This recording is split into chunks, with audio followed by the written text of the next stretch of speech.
we are starting the evening off in Kershaw County, where they're seeing an explosion of housing developments. In April, we reported how in 1 week, 57 homes were approved to be built in the Elgin area alone. Well, now the county is looking to manage that growth. News 19's Walker Lawson has more on the steps being taken.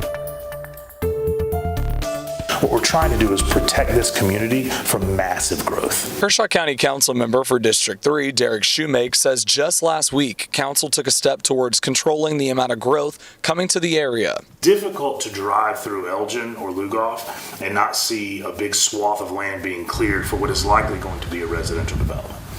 So one of the issues that community members have been coming to me about and council about is what impact is this residential growth going to have on the community at large? Because it's one thing to put 400 houses in a place. Those houses are going to need security, police force. If there's a fire, they're going to need fire service. They're going to need infrastructure. There's going to be cars on the road. So there's a lot of cost to all this.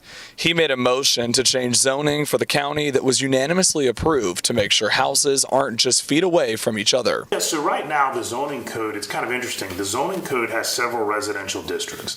And in each of those residential districts, there's effectively minimum lot sizes.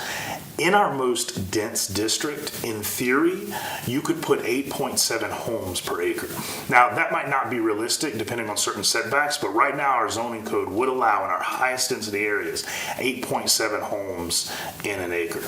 So one of the things we're looking to do is effectively increase the minimum lot size. Basically, only be allowed to have a home every 0.33 acres. That's if you had sewer and if you had water. That would mean houses like these wouldn't be allowed to be built once approved, but there are a few more steps before it can become the standard.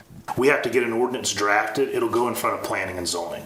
After it goes in front of planning and zoning, it comes back to the council and we'll have to have 3 readings. Realistically, if we can move as fast as I hope, we should have the 3rd reading by the end of September. Reporting in Kershaw County, I'm Walker Lawson, News 19 WLTX.